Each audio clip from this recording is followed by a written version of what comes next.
ਕਿਵੇਂ ਦੋਸਤੋ ਕੀ ਹਾਲ ਚਾਲ ਆ। ਅੱਜ ਦੀ ਵੀਡੀਓ 'ਚ ਆਪਾਂ ਗੱਲਬਾਤ ਕਰਾਂਗੇ ਓਨਟਾਰੀਓ ਗਵਰਨਮੈਂਟ ਨੇ ਪੀਐਨਪੀ ਦੀਆਂ ਪੀਆਰ ਦੀਆਂ ਨਵੀਆਂ ਸਟਰੀਮਾਂ ਅਨਾਉਂਸ ਕਰਨੀਆਂ ਸਪੈਸ਼ਲ ਲੋਕਾਂ ਲਈ, ਜਿਹਦੇ ਵਿੱਚ ਉਹਨਾਂ ਨੇ ਗੱਲਬਾਤ ਕੀਤੀ ਹੈ ਇਨਵੈਸਟਰਾਂ ਦੀ। ਜਿਹੜੇ ਵੀ ਲੋਕੀ ਸੂਸ਼ੀ ਸ਼ੈਫ ਨੇ, ਕੋਈ ਇਹਨਾਂ ਦੇ ਜੈਪਨੀਜ਼ ਇਨਵੈਸਟਰ ਨੂੰ ਉਹ ਬੰਦੇ ਚਾਹੀਦੇ ਆ। ਉਸ ਤੋਂ ਇਲਾਵਾ ਮਿਸ਼ਲਨ ਲੈਵਲ ਦੇ chef, investor group, international investor Ontario ਦੇ ਵਿੱਚ ਚਾਹੀਦੇ ਨੇ। ਸੋ ਉਹਨਾਂ ਦੀ ਗੱਲਬਾਤ ਕਰਾਂਗੇ। ਗੱਲਬਾਤ ਤਾਂ ਕਰ ਰਹੇ ਹਾਂ ਕੋ ਸਰਕਾਰ ਨੇ ਆ ਬਿੱਲ ਇੰਟਰੋਡਿਊਸ ਕੀਤਾ ਸੀ, ਵਰਕਿੰਗ ਫॉर ਵਰਕਰਸ 7 ਐਕਟ 2025, ਇਹਨੂੰ ਬਿੱਲ 30 ਵੀ ਕਹਿੰਦੇ ਆ। ਆਹ ਬਿੱਲ ਸਰਕਾਰ ਨੇ ਇੰਟਰੋਡਿਊਸ ਕੀਤਾ ਸੀ ਮਈ 28 2025 ਦੇ ਵਿੱਚ। ਠੀਕ ਹੈ, ਹੁਣ ਅੱਜ ਇਹਦੀ ਗੱਲਬਾਤ ਕਾਹਤੋਂ ਕਰ ਰਹੇ ਹਾਂ, ਬਿਕੋਜ਼ ਆਹ ਬਿੱਲ ਐਜ਼ ਆਫ ਨਵੰਬਰ 27 2025 ਇਹਨੂੰ ਰਾਇਲ ਅਸੈਂਟ ਮਿਲ ਗਿਆ। ਹੁਣ ਰਾਇਲ ਅਸੈਂਟ ਕੀ ਹੁੰਦਾ? ਜਦੋਂ ਵੀ ਬਿੱਲ ਇੰਟਰੋਡਿਊਸ ਹੁੰਦਾ ਉਹਦੀ ਪਹਿਲੀ ਰੀਡਿੰਗ, ਦੂਸਰੀ ਰੀਡਿੰਗ, ਥਰਡ ਰੀਡਿੰਗ, ਫਿਰ ਉਹਦੇ ਬਾਅਦ ਫਿਰ ਰੀਡਿੰਗ ਸਟੇਜ ਚੱਲਦੇ ਉਹਦੇ, ਅਤੇ ਉਦੋਂ ਬਾਅਦ ਵਿੱਚ ਜਾ ਕੇ ਉਹਨੂੰ ਰਾਇਲ ਅਸੈਂਟ ਮਿਲਦਾ। ਰਾਇਲ ਅਸੈਂਟ ਹੁੰਦਾ ਕਿ ਬਿੱਲ ਪਾਸ ਹੋ ਗਿਆ। ਹੁਣ ਆਹ ਬਿੱਲ ਇਫੈਕਟ ਦੇ ਵਿੱਚ, ਪਾਵਰ ਦੇ ਵਿੱਚ ਆਊਗਾ। ਇਹਨੂੰ ਸਰਕਾਰ ਨੇ ਪਾਸ ਕਰਤਾ, ਦੋਨੋਂ ਪਾਰਟੀਆਂ ਓਨਟਾਰੀਓ ਦੀਆਂ ਸਾਰਿਆਂ ਨੇ ਰਲ ਕੇ ਉਹਦਾ ਫੈਸਲਾ ਕਰ ਲਿਆ, ਬਿੱਲ ਨੂੰ ਹਰੀ ਝੰਡੀ ਮਿਲ ਗਈ ਹੈ। ਠੀਕ ਹੈ, ਹੁਣ ਆਹ ਬਿੱਲ ਦੇ ਵਿੱਚ ਗੱਲਬਾਤ ਹੋਈ ਸੀ, ਆ ਰਿਹਾ ਪੂਰਾ ਬਿੱਲ ਇਹਦਾ ਨਵੰਬਰ 25 ਨੂੰ ਲਾਸਟ ਦੀ ਗੱਲਬਾਤ ਹੋਈ ਆ। ਨਵੰਬਰ 27 ਨੂੰ ਰਾਇਲ ਅਸੈਂਟ ਮਿਲਿਆ, ਥਰਡ ਰੀਡਿੰਗ ਹੋਈ ਸੀ ਨਵੰਬਰ 25 ਨੂੰ, ਜਿਹਦੇ ਵਿੱਚ ਇਹਨਾਂ ਨੇ ਗੱਲਬਾਤ ਕੀਤੀ ਸੀ ਨਿਊ ਸਟਰੀਮਸ ਦੀ। ਸੋ ਜਿਹੜਾ ਆਪਣਾ ਹੈਗਾ, ਬਹੁਤ ਲੰਬੀ ਕਨਵਰਸੇਸ਼ਨ ਹੋਈ ਸੀ ਇਹਨਾਂ ਦੀ, ਬਿਕੋਜ਼ ਆ ਬਿੱਲ ਪਾਸ ਕਰਾਉਣਾ ਸੀ। ਸੋ ਡੇਵਿਡ ਪਕੀ ਨੇ, ਆਪਣਾ ਇਮੀਗ੍ਰੇਸ਼ਨ ਮਿਨਿਸਟਰ ਹੈਗਾ ਓਨਟਾਰੀਓ ਦਾ, ਉਹ ਬੰਦੇ ਨੇ ਗੱਲਬਾਤ ਕੀਤੀ ਸੀ ਇਸੇ ਬਿੱਲ ਦੇ ਅੰਡਰ ਨਿਊ ਸਟਰੀਮਸ ਦੀ। ਠੀਕ ਹੈ, ਤੁਹਾਨੂੰ ਦਿਖਾਉਣਾ ਆ ਰਿਹਾ। ਸੋ ਬੰਦੇ ਨੇ ਗੱਲ ਕੀਤੀ ਸੀ speaker moving forward to the immigration pathway. So ਕਹਿੰਦੇ ਇਮੀਗ੍ਰੇਸ਼ਨ ਪਾਥਵੇ ਵੱਲ ਵਧਦੇ ਹੋਏ ਮੈਂ ਕਹਿਣਾ ਚਾਹੁੰਦਾ as someone who is here because of immigration. ਜਿਹੜਾ ਡੇਵਿਡ ਪਕੀਨੀ ਆ ਉਹ ਖੁਦ ਇਮੀਗ੍ਰੈਂਟਾਂ ਦਾ ਬੱਚਾ ਵਾ, ਜਿਹੜਾ ਓਨਟਾਰੀਓ ਦਾ ਇਮੀਗ੍ਰੇਸ਼ਨ ਮਿਨਿਸਟਰ ਆ, ਤਾਂ ਇੱਥੇ ਰੈਫਰ ਕਰ ਰਿਹਾ ਕਿ ਹਾਂ ਮੈਂ ਵੀ ਕੈਨੇਡਾ ਦੇ ਵਿੱਚ ਇਮੀਗ੍ਰੇਸ਼ਨ ਕਰਕੇ ਹੀ ਹਾਂ। ਜਿਹੜਾ ਬਿੱਲ 30 ਆ, ਜਿਹੜਾ ਵਰਕਿੰਗ ਫॉर ਵਰਕਰਸ ਬਿੱਲ ਆ, addresses this sector. I look forward to introducing some new streams soon. So ਕਹਿੰਦਾ ਜਿਹੜਾ ਬਿੱਲ 30 ਆ ਉਹ ਇਮੀਗ੍ਰੇਸ਼ਨ ਸੈਕਟਰ ਨੂੰ ਰੈਪਰੈਜ਼ੈਂਟ ਕਰਦਾ, ਅਤੇ ਮੈਂ ਇਹਦੇ ਲਈ ਨਵੀਆਂ ਸਟਰੀਮਾਂ ਜਲਦੀ ਇੰਟਰੋਡਿਊਸ ਕਰੂੰਗਾ। ਠੀਕ ਹੈ, ਬਾਅਦ ਚੋਂ ਦਬਾਜਾ ਨੇ ਕਿਹਾ ਵਾ ਕਿ ਆਹ ਚੀਜ਼ ਕਾਹਤੋਂ ਪੋਸੀਬਲ ਹੋ ਸਕਦੀ ਆ ਬਿੱਲ 30 ਕਰਕੇ। ਠੀਕ ਹੈ, ਅਤੇ ਇਹਦੇ ਵਿੱਚ ਇਹਨੇ ਗੱਲਬਾਤ ਕੀਤੀ ਆ and will bring changes to the OINP that include giving authority for the minister to create new immigration streams. So OINP Ontario ਦਾ ਜਿਹੜਾ ਆਪਦਾ ਸੂਬੇ ਵਾਲਾ ਇਮੀਗ੍ਰੇਸ਼ਨ ਸਿਸਟਮ ਆ, ਉਹਦੇ ਵਿੱਚ ਇਮੀਗ੍ਰੇਸ਼ਨ ਦੀ ਨਵੀਆਂ ਸਟਰੀਮਾਂ ਕ੍ਰੀਏਟ ਕਰਨ ਦਾ ਉਹਦੇ ਕੋਲ ਹੁਣ ਪਾਵਰ ਹੈਗੀ ਹੈ ਬਿੱਲ 30 ਦੇ ਅੰਡਰ, ਜੋ ਕਿ ਬਿੱਲ ਪਾਸ ਹੋ ਚੁੱਕਾ, ਰਾਇਲ ਸੈਂਟ ਮਿਲ ਗਿਆ, ਹੁਣ ਪਾਵਰ ਆ ਚੁੱਕੀ ਹੈ। ਤਾਂ ਆਪਾਂ ਜਿਹਦੀ ਗੱਲਬਾਤ ਕਰ ਰਹੇ ਹਾਂ, ਠੀਕ ਆ, allowing for proactive response to evolving labour market needs. So ਜਿਹੜੀਆਂ ਓਨਟਾਰੀਓ ਦੇ ਵਿੱਚ ਉਹਨਾਂ ਨੂੰ ਕਾਰੋਬਾਰੀ ਲੋਕਾਂ ਦੀ, ਜਿਹੜੇ ਵਰਕਰਾਂ ਦੀ ਲੋੜ ਆ, ਉਹ ਸਾਰੇ ਦੇ ਹਿਸਾਬ ਨਾਲ ਹੁਣ ਨਵੀਆਂ ਪਈ ਸਟਰੀਮਾਂ ਡਿਜ਼ਾਈਨ ਕੀਤੀਆਂ ਜਾਣਗੀਆਂ, ਜੋ ਕਿ ਇਹਨਾਂ ਨੇ ਅੱਗੇ ਡਿਸਕਸ ਕੀਤਾ। ਹੁਣ ਸਪੀਕਰ ਆ ਗੱਲਬਾਤ ਕਰਦਾ ਪਿਆ ਬਈ ਡੇਵਿਡ ਪਚੀਨੀ, ਜਿਹੜਾ ਇਮੀਗ੍ਰੇਸ਼ਨ ਮਿਨਿਸਟਰ ਓਨਟਾਰੀਓ ਦਾ। At the time when we want to attract international investment. So ਇੱਥੇ ਗੱਲ ਕੀਤੀ ਕਿ ਸਾਨੂੰ ਇੰਟਰਨੈਸ਼ਨਲ ਇਨਵੈਸਟਮੈਂਟਾਂ ਦੀ ਲੋੜ ਆ।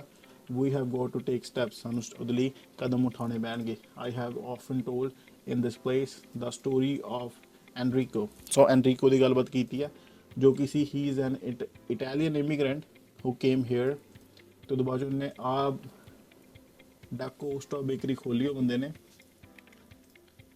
ਸੋ ਦੇਖਦੇ ਹਾਂ ਦੀ ਡਾਕੋਸਟਾ ਬੇਕਰੀ ਟੋਰਾਂਟੋ। ਸੋ ਇਹਦੇ ਵਿੱਚ ਇਹਨਾਂ ਨੇ ਆਹ ਗੱਲਬਾਤ ਕੀਤੀ ਹੈ ਇਸ ਬੇਕਰੀ ਦੀ, ਕਿਹੜੀ ਆ, ਡਾਕੋਸਟਾ ਬੇਕਰੀ। ਠੀਕ ਹੈ, and yet can't seem to find a stream that recognize his talent and close to 100 million or if not more in investment in this province, creating 30 35 36 job. So ਗੱਲਬਾਤ ਕੀਤੀ ਆ ਕਿ ਸਾਨੂੰ ਇੰਟਰਨੈਸ਼ਨਲ ਇਨਵੈਸਟਮੈਂਟ ਟਾਰਗੇਟ ਕਰਨ ਦੀ ਲੋੜ ਆ, ਪਰ ਇਹਦੇ ਲਈ ਸਾਨੂੰ ਸਟੈਪ ਲੈਣੇ ਪੈਣਗੇ। ਜਿਹਦੇ ਵਿੱਚ ਇਹਨੇ ਐਗਜ਼ਾਮਪਲ ਦਿੱਤੀ ਐਨਰੀਕੋ ਦੀ, ਜਿਹੜਾ ਇਟਲੀ ਤੋਂ ਇਮੀਗ੍ਰੈਂਟ ਸੀ। ਉਹਨੇ 2 ਬੇਕਰੀਆਂ ਖੋਲ੍ਹੀਆਂ ਆਪਣੀਆਂ, 2 ਵੱਧ ਹੋ ਸਕਦੀਆਂ।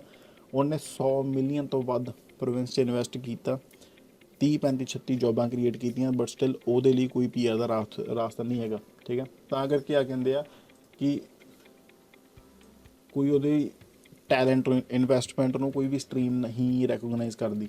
ਠੀਕ ਹੈ, so we have got to have pathways, we have got to recognise international talent. So ਸਾਨੂੰ ਇਹਦੇ ਲਈ ਪਾਥਵੇ ਕ੍ਰੀਏਟ ਕਰਨੇ ਪੈਣੇ ਆ, ਟੈਲੈਂਟ ਬਣਾਉਣੇ, ਲਾਈਕ ਟੈਲੈਂਟ ਰੋਕਣ ਲਈ ਓਨਟਾਰੀਓ 'ਚ। Something I have spoken to members of other parties in this place about artist. So artist ਦੀ ਗੱਲ ਕੀਤੀ ਆ। ਉਦੋਂ ਬਾਅਦ ਜਿਹੜੇ ਇਹਨਾਂ ਦੇ ਜੈਪਨੀਜ਼ ਅੰਬੈਸਡਰ ਨੇ, ਟਾਕਡ ਅਬਾਊਟ ਸੂਸ਼ੀ ਸ਼ੈਫਸ। ਸੋ ਜਿਹੜੇ ਅੰਬੈਸਡਰ ਉਹ ਲੋਕ ਹੁੰਦੇ ਆ ਜਿਹੜੇ ਇੱਥੇ ਹੋਰ ਦੇਸ਼ਾਂ ਤੋਂ ਆ ਕੇ ਰਹਿੰਦੇ, ਜਿਹੜੇ ਦੇਸ਼ਾਂ ਦੇ ਮੁੱਖ ਬੰਦੇ ਹੁੰਦੇ ਆ। ਠੀਕ ਹੈ, ਸੋ ਇਹਨਾਂ ਨੂੰ ਚਾਹੀਦੀ ਹੈ ਜੈਪਨੀਜ਼ ਸੂਸ਼ੀ ਸ਼ੈਫ, ਜੈਪਨੀਜ਼ ਅੰਬੈਸਡਰ ਦੀ ਡਿਮਾਂਡ ਆ ਕਿ ਸਾਨੂੰ ਕੈਨੇਡਾ ਦੇ ਵਿੱਚ ਜੈਪਨੀਜ਼ ਸੂਸ਼ੀ ਸ਼ੈਫਾਂ ਦੀ ਲੋੜ ਆ। ਸੂਸ਼ੀ ਵਟਐਵਰ। ਇੱਕ ਭਰਾ ਨੇ ਮੈਂ ਰੀਲ ਪਾਈ ਸੀ ਇਹਦੇ ਬਾਰੇ, ਉਹਨੇ ਕਮੈਂਟ ਕੀਤਾ ਹੁਣ ਜੱਟ ਬਣਾਉਣਗੇ ਸੂਸ਼ੀ। ਬਾਈ ਜੱਟਾਂ ਦਾ ਮੁਕਾਬਲਾ ਕੋਈ ਨਹੀਂ। ਜਿਹੜਾ ਬੰਦਾ ਇੱਥੇ ਆ ਗਿਆ ਨਾ, ਉਹ ਕਿਸੇ ਵੀ ਫੀਲਡ ਦੇ ਵਿੱਚ ਕੋਈ ਵੀ ਕੰਮ ਜ਼ੀਰੋ ਤੋਂ ਸ਼ੁਰੂ ਕਰਕੇ ਵਿਦਿਨ 6 ਮਹੀਨੇ ਬੰਦਾ ਟੌਪ 'ਤੇ ਪਹੁੰਚ ਜਾਂਦਾ।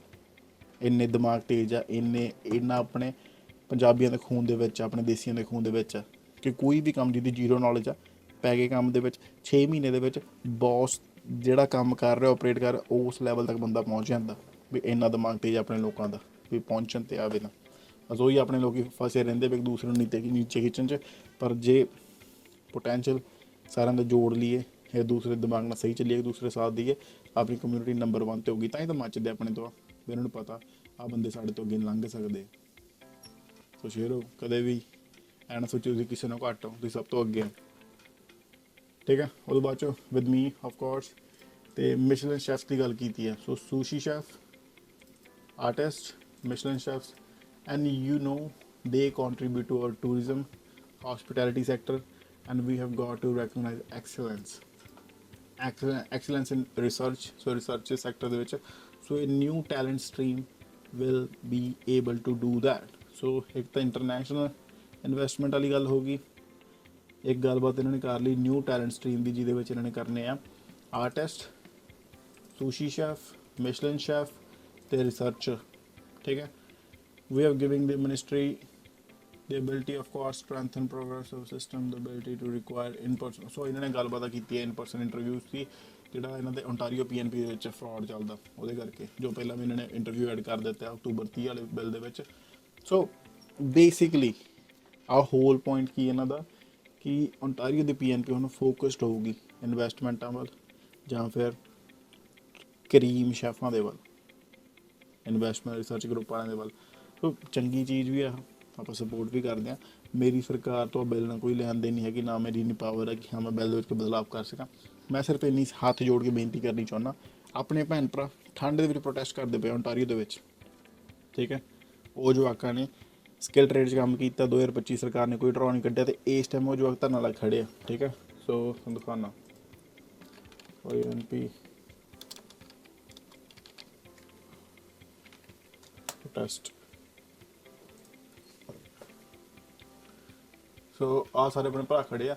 ਮੈਨੂੰ ਇਹਨਾਂ ਦੀ ਸਿਰਫ ਇੱਕੋ ਚੀਜ਼ ਚੰਗੀ ਲੱਗਦੀ ਆ, ਇਹਨਾਂ ਦੀ ਡਿਮਾਂਡ ਕੀ ਆ ਕਿ ਪ੍ਰੋਵਿੰਸ ਨੂੰ ਕਹਿ ਰਹੇ ਆ ਕਿ ਰੀਵਿਜ਼ਿਟ ਕਰੋ ਜਿਹੜਾ ਡਿਸਮਿਸ ਕੀਤਾ ਇਹਨਾਂ ਨੇ ਸਕਿੱਲ ਟ੍ਰੇਡ ਸਟਰੀਮ, ਅਤੇ ਪ੍ਰੂਫ ਕਰ ਦਿਓ ਕਿ ਅਸੀਂ ਫਰਾਡ ਆ। ਜੇ ਅਸੀਂ ਫਰਾਡ ਨਿਕਲਦੇ ਹਾਂ, ਅਸੀਂ ਮੁਲਕ ਛੱਡ ਕੇ ਜਾਣ ਨੂੰ ਤਿਆਰ ਆ। ਪਰ ਯਾਰ ਉਹੀ ਹੈ ਨਾ, ਜਿਹੜੇ ਜੈਨੂਅਨ ਸੀ ਉਹੀ ਇਸ ਟਾਈਮ ਸਨੋ ਦੇ ਵਿੱਚ ਖੜੇ ਆ। ਜਿਹੜੇ ਜੈਨੂਅਨ ਆ ਉਹਨਾਂ ਨੂੰ ਹੀ ਦੁੱਖ ਜ਼ਿਆਦਾ ਲੱਗਿਆ, ਜਿਹੜੇ ਫਰਾਡੀ ਸੀ ਉਹਨਾਂ ਨੂੰ ਫਰਕ ਆ। ਤਾਂ ਜਿਨ੍ਹਾਂ ਨੇ 5-10 ਹਜ਼ਾਰ ਟੈਕਸ ਭਰ ਕੇ ਗਏ ਪੇਰੋਲ ਚਲਾਏ ਸੀ, ਉਹ ਸਨੋ 'ਚ ਨਹੀਂ ਖੜ ਰਹੇ। ਉਹਨਾਂ ਨੂੰ ਐਮ ਆ ਕਿ ਆਹ ਸਾਲੇ ਖੜੇ ਆ, ਵੀ ਉਹ ਉਹਨਾਂ ਦੇ ਵੱਲੋਂ ਕਹਿ ਰਹੇ ਵੀ ਆਹ ਸਾਲੇ ਖੜੇ ਆ, ਵੀ ਜੇ ਇਹਨਾਂ ਦਾ ਕੁਝ ਬਣੂਗਾ ਸਾਡਾ ਵੀ ਬਣ ਜੂਗਾ। ਉਹ ਘਰੋਂ ਬਾਹਰ ਨਹੀਂ ਨਿਕਲਦੇ। ਪਰ ਜਿਨ੍ਹਾਂ ਨੇ ਹੱਡ ਤੜਾਏ, ਜਿਨ੍ਹਾਂ ਨੇ ਵਿੰਟਰ ਦੇ ਵਿੱਚ, ਸਮਰ ਦੇ ਵਿੱਚ, ਫਾਲ ਦੇ ਵਿੱਚ, ਹਰ ਸੀਜ਼ਨ ਦੇ ਵਿੱਚ ਕੰਮ ਕੀਤਾ, ਪ੍ਰੋਪਰ ਇੰਪਲੋਇਮੈਂਟ ਮੇਨਟੇਨ ਰੱਖੀ। ਸਕਿੱਲ ਟ੍ਰੇਡ ਦਾ ਕੰਮ ਬਹੁਤ ਔਖਾ ਭਾਈ, ਭਾਨਣੇ ਜਿਹੜੇ ਕਰਦੇ ਨੇ, ਪਰਮਾਤਮਾ ਨੂੰ ਤਗੜਾ ਰੱਖੇ।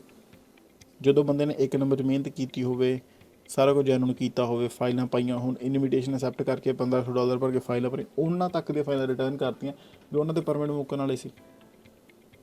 ਸੋ ਤਾਂ ਕਰਕੇ ਮੈਂ ਕਹਿੰਦਾ ਵੀ ਆਪਾਂ ਇਹਨਾਂ ਭੈਣ ਭਰਾਵਾਂ ਦਾ ਸਾਥ ਦਈਏ। ਹਾਂ, ਜਿਹੜੇ ਬੰਦੇ ਉੱਥੇ ਜਾ ਕੇ ਭਾਈ ਮੋਹਰੀ ਬਣਦੇ ਆ, ਉਹਨਾਂ ਦੇ ਨਾਲ ਆਪਣੇ ਓਪੀਨੀਅਨਸ ਡਿਫਰੈਂਟ ਹੋ ਸਕਦੇ ਆ, but at the end of the day main ਆਪਣਾ ਫੋਕਸ ਆ ਆਪਣੇ ਆਹ ਭੈਣ ਭਰਾ ਜਿਹੜੇ ਖੜੇ ਨੇ ਉੱਥੇ, ਰਿਗਾਰਡਲੈਸ ਆਫ ਆਪਣਾ ਕਿਸੇ ਹੋਰ ਇਨਸਾਨ ਜੋ ਵੀ ਡਿਸਪਿਊਟ ਚੱਲਦਾ, ਜਿਹੜੇ ਆ ਖੜੇ ਨੇ ਜਵਾਕ, ਆਪਾਂ ਨੂੰ ਇਹਨਾਂ ਦਾ ਸਾਥ ਦੇਣਾ ਚਾਹੀਦਾ। ਆਹੀ ਚੀਜ਼ ਮੈਂ ਕਹਿਣੀ ਚਾਹੁੰਦਾ ਵੀ ਇਹਨਾਂ ਦਾ ਸਾਥ ਦਿਓ। ਠੰਡ ਦੇ ਵਿੱਚ ਖੜੇ ਆ, ਸਨੋ ਪਈ ਜਾਂਦੀ ਆ ਬਾਹਰ। ਇਹਨਾਂ ਮੁਲਕਾਂ 'ਚ ਮਾਂ ਨਹੀਂ, ਪਿਓ ਨਹੀਂ, ਆਪਦੇ ਦਮ 'ਤੇ ਸਾਰਾ ਕੁਛ ਆ। ਪਤਾ ਵੀ ਸਾਲਾ ਪਿੰਡ ਪਿੱਛੇ ਮੁੜਾਂਗੇ, ਕਹਿਣਗੇ ਵੀ ਹਾਂ ਕੱਚਾ ਮੁੜਿਆ, ਵੀ ਉਹ ਚੀਜ਼ ਨਾ ਆਪਣੇ ਸੁਸਾਇਟੀ ਦੇ ਵਿੱਚ ਹੀ ਆ ਕਿ ਉਹ ਤਾਨੇ ਉਹ ਚੀਜ਼ਾਂ ਇਨਸਾਨ ਨੂੰ ਕੱਚੇ ਨੂੰ ਮੁੜਨ ਨਹੀਂ ਦਿੰਦੀਆਂ। ਨੋ ਵੰਡਰ ਲੋਕ 8-9 ਸਾਲ ਬਾਅਦ ਘਰੇ ਪੈਰ ਪਾਉਂਦੇ ਆ ਵੀ ਹਾਂ ਮੈਂ ਮੁੜੂੰਗਾ ਤਾਂ ਪੱਕਾ ਹੋ ਗਈ। ਉਹੀ ਆ ਜਵਾਕ ਮੰਗਦੇ ਪਏ ਆ ਵੀ ਅਸੀਂ ਜੈਨੂਅਨ ਕੰਮ ਕੀਤਾ, ਕੁਆਲੀਫਾਈ ਕੀਤਾ, ਇਨਵੀਟੇਸ਼ਨ ਲਾਈਕ ਅਸੈਪਟ ਕੀਤਾ, ਫਾਈਲ ਸਬਮਿਟ ਕੀਤੀ, ਬਾਅਦ 'ਚ ਸਾਡੀ ਫਾਈਲ ਸਾਨੂੰ ਫਰਾਡ ਕਰਕੇ ਮੋੜ ਦਿੱਤੀ ਗਈ। ਸਾਨੂੰ ਪ੍ਰੂਵ ਕਰ ਦਿਓ ਕਿ ਅਸੀਂ ਫਰਾਡ ਆ, ਅਸੀਂ ਮੁਲਕ ਛੱਡ ਕੇ ਜਾਣ ਨੂੰ ਤਿਆਰ ਹਾਂ। ਪਰ ਜਦੋਂ ਤੁਸੀਂ ਆਟੇ ਦੇ ਨਾਲ ਪਲੇਥ ਨਾਲ ਕੰਮ ਕੀਤਾ, 2681 ਮੇਰੇ ਹਿਸਾਬ ਨਾਲ ਐਪਲੀਕੇਸ਼ਨ ਟੋਟਲ ਰਿਟਰਨ ਕੀਤੀਆਂ। ਵੀ ਓਨਟਾਰੀਓ ਗੌਰਮੈਂਟ ਨੂੰ ਚਾਹੀਦਾ ਵੀ ਤੁਸੀਂ $1000 ਇਹਨਾਂ ਬੱਚਿਆਂ ਤੋਂ ਹੀ ਲੈ ਲਓ, ਇਨਵੈਸਟੀਗੇਸ਼ਨ ਕਮੇਟੀ ਨਵੀਂ ਬਿਠਾ ਲਓ, ਜਿਹੜੀ ਵੀ 2681 ਬੱਚਾ ਵਿੱਚੋਂ ਜੇ 1000 ਬੰਦਾ ਵੀ ਮਾੜਾ ਹੋਇਆ, ਸਟਿਲ 1600 ਤੋਂ ਪਲੱਸ ਬੱਚੇ ਆ ਜਿਹੜੇ ਜੈਨੂਨ ਹੋਣਗੇ। 1600 ਤੋਂ $100 ਵੀ, $1000 ਵੀ, ਚਲੋ ਕਿੰਨੇ ਰੁਪਏ ਹੋ ਗਏ। ਅਤੇ ਉਹ ਸਾਰੇ ਪੈਸਿਆਂ ਦੀ ਤੁਸੀਂ ਇਨਵੈਸਟੀਗੇਸ਼ਨ ਬਿਠਾਓ। ਜਿਹੜੇ ਵੀ ਬੰਦੇ ਫਰੋਡੀ ਨੇ ਉਹ ਸਾਰੇ ਬੰਦਿਆਂ ਨੂੰ ਪਬਲਿਕਲੀ ਨੇਮ ਐਂਡ ਸ਼ੇਮ ਕਰੋ, ਉਹਨਾਂ ਦੀ ਫੋਟੋ ਪਬਲਿਸ਼ ਕਰੋ। ਜਿਹੜੇ ਇਮੀਗ੍ਰੇਸ਼ਨ ਏਜੰਟਾਂ ਨੇ, ਜਿਹੜੇ ਇੰਪਲੋਇਰਾਂ ਨੇ ਪੇਰੋਲ ਚਲਾਏ, ਉਹਨਾਂ ਸਾਰਿਆਂ ਦੇ ਨਾਮ ਪਬਲਿਸ਼ ਕਰੋ, ਆਫੀਸ਼ੀਅਲੀ ਜਲੂਸ ਕੱਢੋ, ਅਤੇ ਅਸੀਂ ਵੀ ਤੁਹਾਡੇ ਬਰਾਬਰ ਕੱਢਾਂਗੇ ਉਹਨਾਂ ਦਾ ਜਲੂਸ। ਅਤੇ ਜਿਹੜੇ ਜੈਨੂਅਨ ਆ ਉਹਨਾਂ ਨੂੰ ਡਾਇਰੈਕਟ ਨੋਮੀਨੇਸ਼ਨ ਦੇ ਸਰਟੀਫਿਕੇਟ ਦਿਓ। ਫਿਰ ਵੀ ਜਿਹੜੀ ਹੁਣ ਆਹ ਚੀਜ਼ਾਂ ਫੇਸ ਕਰਦੇ ਪਏ, ਉਹਨਾਂ ਨੂੰ ਜਦੋਂ ਪਤਾ ਲੱਗ ਗਿਆ ਵੀ ਉਹ ਜੈਨੂਅਨ ਆ, ਉਹਨਾਂ ਸਾਰਿਆਂ ਨੂੰ ਬਿਨਾਂ ਕਿਸੇ ਕ੍ਰਾਈਟੀਰੀਆ ਦੇ ਵਿੱਚੋਂ, ਹੁਣ ਉਹ ਕੁਆਲੀਫਾਈ ਤਾਂ ਕਰਦੇ, ਫਾਈਲਾਂ ਸਬਮਿਟ ਕੀਤੀਆਂ, ਉਹਨਾਂ ਸਾਰਿਆਂ ਨੂੰ PNP ਦੇ ਸਰਟੀਫਿਕੇਟ ਦਿਓ। ਉਦੋਂ ਉਹਨਾਂ ਨੇ 2025 ਖਰਾਬ ਕੀਤਾ, 2 ਸਾਲਾਂ ਦੀ ਐਕਸਟੈਂਸ਼ਨ ਨਾਲ PNP ਦੇ ਸਰਟੀਫਿਕੇਟ, ਉਹ $1000 ਭਰਨ ਨੂੰ ਵੀ ਤਿਆਰ ਆ। ਸੋ ਆਹ ਚੀਜ਼ ਕਰਕੇ ਮੈਂ ਤੁਹਾਨੂੰ ਕਹਿ ਰਿਹਾ ਵੀ ਇਹਨਾਂ ਬੱਚਿਆਂ ਦਾ ਸਾਥ ਦੇਣ ਦੀ ਲੋੜ ਆ। ਵੀ ਕੱਲ੍ਹ ਨੂੰ ਤੁਹਾਡੇ ਭੈਣ ਭਰਾ, ਮੇਰੇ ਭੈਣ ਭਰਾ, ਆਪਣੇ ਕਿਸੇ ਦੇ ਵੀ ਭੈਣ ਭਰਾ ਘਰ ਦਾ ਕੋਈ ਨਾ ਕੋਈ ਜੀ ਕਿਸੇ ਹੋਰ ਪ੍ਰੋਵਿੰਸ ਦੇ ਵਿੱਚ, ਕਿਸੇ ਹੋਰ ਸਿਸਟਮ, ਕਿਸੇ ਹੋਰ ਸਟਰੀਮ ਦੇ ਵਿੱਚ ਰਗੜਿਆ ਜਾਊਗਾ, ਫਿਰ ਆਪਾਂ ਕਹਾਂਗੇ ਕਿ ਯਾਰ ਸਾਡੇ ਘਰ ਦੇ ਜੀ ਨਾਲ ਧੱਕਾ ਹੋ ਗਿਆ, ਤਾਂ ਕਰਕੇ ਆਪਾਂ ਸਾਰਿਆਂ ਨੂੰ ਸਪੋਰਟ ਦੀ ਲੋੜ ਆ, ਇਕੱਠੇ ਹੋਣ ਦੀ ਲੋੜ ਆ। ਅੱਜ ਆ ਵੀ ਆਪਣੇ ਭੈਣ ਭਰਾ ਵਾ। ਲਾਈਕ ਮੈਂ ਜੱਟ ਐਂਡ ਜੂਲੀਅਟ ਦੇਖ ਕੇ ਆਹ ਮੁਲਕ ਦੀ ਇਮੇਜ ਬਣਾ ਕੇ ਕੈਨੇਡਾ 'ਚ ਆਇਆ ਸੀ ਵੀ ਇੱਥੇ ਬਗਾਨੇ ਮੁਲਕ 'ਚ ਪੰਜਾਬੀ ਦੇ ਕੰਮ ਆਉਂਦਾ, ਦੇਸੀ ਦੇ ਕੰਮ ਆਉਂਦਾ, ਵੀ ਆਹ ਮੁਲਕ 'ਚ ਆਪਾਂ ਹੀ ਟੱਬਰ ਆ। ਸੋ ਇਹਨਾਂ ਦਾ ਸਾਥ ਜ਼ਰੂਰ ਦਿਓ। ਪਰਮਾਤਮਾ ਅੱਗੇ ਅਰਦਾਸ ਆ ਇਹਨਾਂ ਦਾ ਕੋਈ ਨਾ ਕੋਈ ਹੱਲ ਨਿਕਲੇ। ਜਿਹੜੇ ਵੀ ਭੈਣ ਭਰਾ ਬਾਹਰ ਖੜੇ ਨੇ, ਵਿੰਟਰ ਸਨੋ ਦੇ ਵਿੱਚ ਖੜਦੇ ਪਏ ਨੇ, ਪਰਮਾਤਮਾ ਤੁਹਾਨੂੰ ਨਿੱਘ ਦੇਵੇ, ਪਰਮਾਤਮਾ ਤੁਹਾਨੂੰ ਬਿਮਾਰੀ ਤੋਂ ਬਚਾ ਕੇ ਰੱਖੇ, ਪਰਮਾਤਮਾ ਤੁਹਾਡੇ ਮੋਰਚੇ ਦਾ ਜਲਦੀ ਤੋਂ ਜਲਦੀ ਹੱਲ ਕਰਵਾਵੇ। ਆਹੀ ਪਰਮਾਤਮਾ ਅੱਗੇ ਅਰਦਾਸ ਆ। ਸਾਰੇ ਭੈਣ ਭਰਾਵਾਂ ਨੂੰ ਪਰਮਾਤਮਾ ਤਕੜਾ ਰੱਖੇ। ਸਾਡੇ ਤੋਂ ਜਿੰਨਾ ਹੋ ਸਕੇ, ਮੈਂ ਦੂਸਰੀ ਪ੍ਰੋਵਿੰਸ ਰਹਿਣਾ, ਸੋ ਮੈਂ ਵਿਨੀਪੈਗ ਰਹਿਣਾ, ਓਨਟਾਰੀਓ ਟੋਰਾਂਟੋ ਹੋ ਰਿਹਾ, ਸੋ ਮੇਰੇ ਤੋਂ ਜਿੰਨਾ ਹੋ ਸਕਦਾ ਸੋਸ਼ਲ ਮੀਡੀਆ 'ਤੇ ਮੈਂ ਓਨਾ ਕਰੂੰਗਾ, ਤੁਹਾਡਾ ਸਾਥ ਦਊਂਗਾ। ਬਟ ਪਲੀਜ਼ ਜਿਹੜੇ ਵੀ ਲੋਕ ਮੈਨੂੰ ਦੇਖਦੇ ਆ, ਆਪਾਂ ਸਾਰੇ ਇਹਨਾਂ ਭੈਣ ਭਰਾਵਾਂ ਦਾ ਸਾਥ ਦਈਏ, ਅਤੇ ਪਰਮਾਤਮਾ ਅੱਗੇ ਅਰਦਾਸ ਕਰਦੇ ਰਹੀਏ ਕਿ ਪਰਮਾਤਮਾ ਜੀ ਇਹਨਾਂ ਨੂੰ ਤੰਦਰੁਸਤ ਰੱਖਿਓ ਅਤੇ ਛੇਤੀ ਹੱਲ ਕਰਵਾ ਦਿਓ, ਪਲੀਜ਼। ਧੰਨਵਾਦ।